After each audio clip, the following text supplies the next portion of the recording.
What's going on, everyone? Welcome into Around the Felt. The boys are back. Midsummer means Reagan and I back in the swing of things, breaking down each and every team heading into the 2025 NFL season. This is right around the 2-year point when we started this podcast. And of course, we did start with the AFC North. We're starting with the Baltimore Ravens tonight. Yes, sir. 2 years later. It's crazy to be back, and these are some of my favorite pods to do. Reagan, how do you feel? It's good to be back. Dude, I'm pumped. I really am. I love, obviously, potting and stuff, and I think this will be a very popularly listened episode because we do have a lot of Ravens fans that are, friends of the show. So I'm excited to hear their thoughts and, if they think we're too high or too low on their Ravens. Listen, man, this is a team that we've seen over the past couple of years consistently have great regular seasons and not be able to get it done in the playoffs. So at this point, man, it's got to be Super Bowl or bust, right? We say it every year, but it's just been consistently bust. And Lamar has consistently been one of the top quarterbacks, but no dice. It has been Super Bowl or bust the past couple of years that we've done this. I did ride the Ravens bandwagon in 2023 very hard. I rode them last year too, but took a little bit of a step back. I was actually very bullish on the Bengals, but that didn't pan out very well for me. But, hey, Ravens coming off another phenomenal season with 12 wins. Win total right around there, again, this year, Reagan, at 11.5. Some additions to this ball club: DeAndre Hopkins, Jair Alexander, Malachi Starks, Mike Green, Chidobe Awuzie. Some losses, not many, honestly. Patrick McCarry, their starting guard.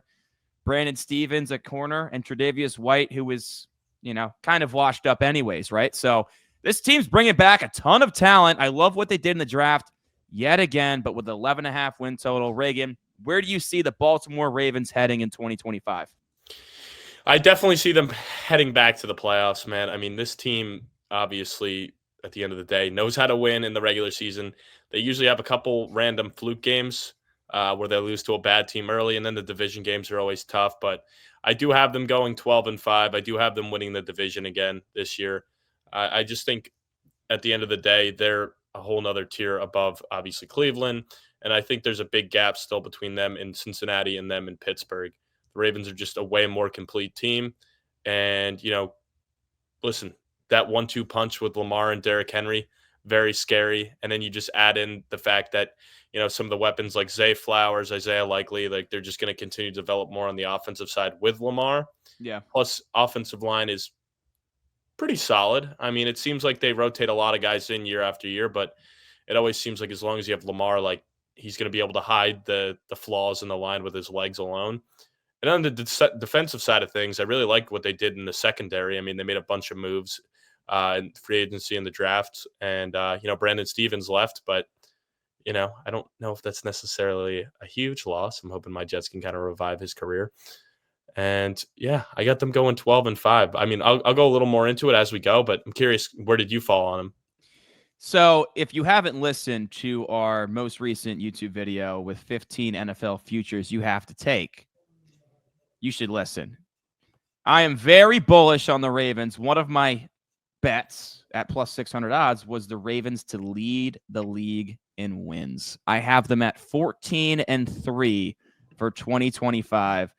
Now, that is predicated on them getting off to a hot start because in the first 6 games, they have the toughest schedule.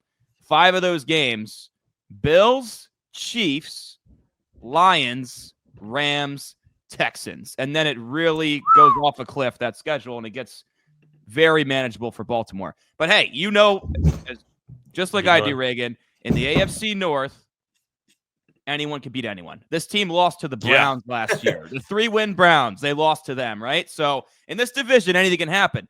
They're also 2-8 against the Steelers since 2020. Mike Tomlin knows how to beat Lamar better than any other coach, and I'll get into that why in a little bit. But they're going to need to take care of business on a Steelers team that, spoiler, I'm not very high on this year. They can't lose to the lowly Browns just because they're an AFC North opponent, and they got to start off hot. But I see 14 wins coming for the Ravens. Lamar, he didn't win MVP last year, but he had the best season of his career. 41 touchdowns to 4 picks is just disgusting. He's the only quarterback ever to have more than 40 touchdowns and less than 5 picks in a season. That's not even accounting for 915 rushing yards, right? So he's an absolute stud. And Todd Monken's been the perfect match for him. Since the start of 2023, he's got 65 touchdowns and 11 picks in 33 games with Monken. That's unbelievable. What's killing Lamar is the way teams change their game plan in the postseason. And I did a lot of research on this, and he really struggles when you blitz him and go man coverage. And for some reason in the playoffs, they tick that up a ton. Just for example, the Bills, who they lost to. In the regular season, they used it on 10% of dropbacks. They blitzed and went man coverage. In the playoffs, 47.6%. That is what Mike Tomlin does, too, from the Steelers side. That is what he does. He blitzes Lamar, gets him moving off his spots. And although he can beat you with his legs, but he'll shred you apart if you sit in zone coverage. Like Lamar will just pick you apart. Doesn't turn the ball over, and that's what he does. So hopefully Baltimore knows that, and they could clean that up when they get to the postseason. But outside of Lamar, you look at this roster, dude. The offensive line, yeah, they lost Makari, and I don't think their right tackle, Roger Rosengarten, is that good, but they were still third in pass block and run block win rate, according to ESPN last year, returning 4 to 5 starters. So it's a very good offensive line. Of course, I mean, we don't have to talk about Derrick Henry. I just wish we put the bank account on him over 10.5 rushing touchdowns last year. You know, he had 16 pretty easily. And if Lamar didn't score some, I mean, he have even more. The receiving core, you got to feel more confident about it heading into this year than last year, given another year of progression from Zay Flowers and Bateman, who's finally blocked. Yeah, Bateman, yeah. I mean, for those who probably had him stashed in Dynasty going into the year, you were probably like, you know, do I drop this guy? I mean, I'm sure he was on a lot of waiver wires as well. He definitely did not live up to his status, but boy, did he have a good bounce back year and something to hopefully build off of. But also him just staying healthy was huge. Yes. He stayed healthy. That wasn't like one of the key factors of it as well. I loved Bateman out of Minnesota, dude. I thought he was going to be a stud, and they took him in the first round. I mean, last year he had 756 yards and 9 touchdowns. Like, still for a first-round pick, not what you hope for, but he certainly improved drastically, and it gives you some optimism. And then, you know, Andrews is old. He regressed a little bit. Still 11 touchdowns. I mean, he gets almost a third of their targets in the end zone. So at this point, for fantasy purposes, he is just a touchdown guy. But I think this could be the year that likely finally overtakes him. I don't know. What are your thoughts on Andrews likely? Yeah, I definitely lean likely at this point, and for fantasy at least. I mean, they're two different skill sets. Like I think Andrews is definitely the better blocker and stuff, so he'll definitely get his playing time, and they'll probably have a higher snap percentage just because of that fact, and you know the fact that the Ravens want to run the ball more. But I like likely more as a receiver. I think he's probably going to be Lamar's number one target in the red zone. So he's a guy like. This is probably not a hot take, but you know, and I'm sure the odds are pretty high on it. But I would bet, like, I wouldn't be shocked if he had 10 touchdowns this year. Like, I definitely think he's a sleeper for fantasy. He could put up some big numbers, and I don't even think he needs like a crazy snap percentage because his offense is going to be so high powered that they can just get the ball in the red zone. Like, I think likely he's going to have his fair share of opportunities. Yeah, and even even at the back half of 2023, when he kind of went off at the end of the season, it's not like he got a ton of targets, but he was able to score from like 40 yards out. Yeah, I was just looking like at their defense. Like they have a lot of. I can't believe how many former first rounders they have on this. Oh, like their defense is disgusting. It's stacked. Because you know, Kyle Hamilton, Nate Wiggins, Oweh, Starks. They just took Humphrey. I'm almost positive Roquan was a first rounder with he was, Bears, and I'm pretty top sure 10 pick. Was Jair a first rounder with the Packers? Yes, he was. He was. So, you know, right now, that's 1, 2, 3, 4, 5, 6, 7. 7 of their slated 11 starters were former first round picks. So that begs the question. Now, Alexander and Starks added. Those are 2 of the 5. I mean, 2 of the 7, right? Yeah. But I don't understand why this secondary, given the talent they had in the back end last year, just got really – they got better at the end of the season, right? But they got torched at the beginning of the year. Like, they were really struggling to stop the pass. I don't know if it's a schematic thing or what. Well, it probably could have somewhat to do with the loss of Mike McDonald. Yes. I mean, let's remember, like, 2 years ago, he was their DC when they had that great defense. And then he leaves and gets a job in Seattle. So I think that's definitely a key factor in them just, making the proper adjustments. Yeah, I mean, 100%. Wiggins and Humphrey definitely got better down the stretch. I mean, Marlon was actually really good. Wiggins, I mean, young corners usually struggle out the gates, right? So Wiggins started to find his footing. Hamilton thrived when he was in that natural safety spot. Now you got Starks. I like Starks a lot. He's a high IQ guy. He's a team leader on Georgia. Like usually those Georgia defensive players pan out for you. He doesn't have great speed though and athleticism. So if they're going to go one high pretty often, which is what they did, I don't know if Starks is the guy for it. I mean, they ran one high 62% of the time in 2024. I don't know if Starks is your guy to rove around the entire back end. Well, yeah, I mean, I kind of like what I saw out of Zach Orr, the DC. It just was an adjustment for sure. I am curious to see, what Ravens fans think about him. But that's also the issue of consistently having one of the best records in making the playoffs. You're going to have such a turnover and change up in coordinators every year. So, it was pretty obvious that they weren't going to keep McDonald. Yeah, they also had the second most sacks in the league last year, but they were 21st in pressure rate. So, bro, Kyle Van Noy had a ridiculous amount. Yeah, I'm like, the clock. Yeah, I mean, Clowney Van Noy also had a pretty good year. I think Clowney may have had a career high in sacks. Clowney was with Carolina, brother. Was he not? Oh, I'm thinking of 2023. He did have a career high in 2023. He did, yeah. But last year, Van Noy 12.5. I mean, do you think he's going to get 12.5 again? I doubt it. I don't know. Odafe Oweh had 10 sacks, though. That's huge for them, because he really was not a sack guy at Penn State. So the fact that he's getting double digits they're already. Big sack guy, too. I mean, the Matt pressure that guy puts. Beast, absolute beast. One thing that's disappointing, though, is David Ojabo. He just seems like a bust after that Achilles injury. He had a 7.1% pressure rate after only playing in 5 games in his first 2 seasons. If you don't remember, David Ojabo, for those listening, came out of Michigan, was going to be a first-round pick, same year as Hutch. But then he tore his Achilles at either I think it was a pro day, not the combine, but tore his Achilles.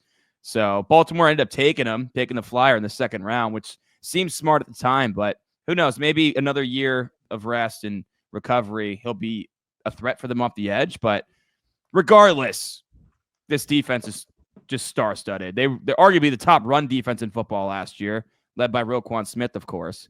But I guess the biggest flaw for this team is they don't have a true elite edge rusher.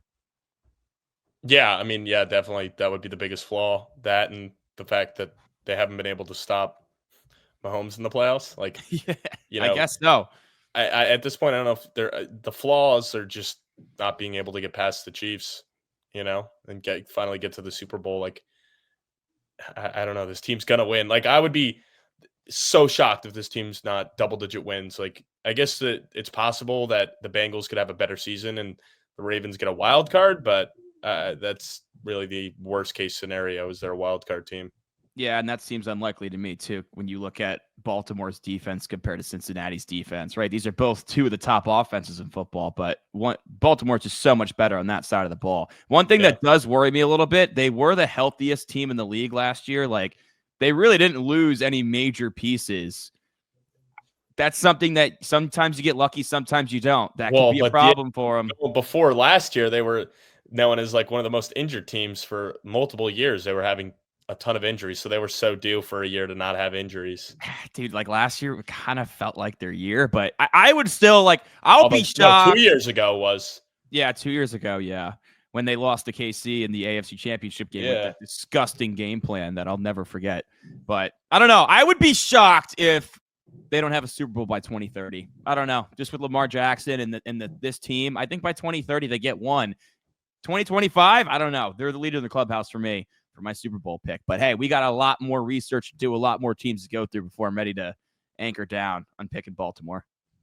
Yeah, no, definitely. They're not my Super Bowl pick, but they're definitely my team or a team to me that will, be in the dance and have a chance. But I can't put the faith in this team until they prove that they can get to the Super Bowl. I can't have any faith in them.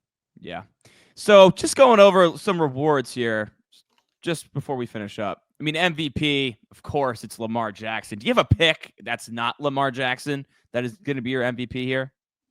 I mean, you could say like Roquan on the defensive side of the ball, and just the fact that like I think it's to a point now where it's like we know what the offense is going to be. We know Lamar's going to be sick.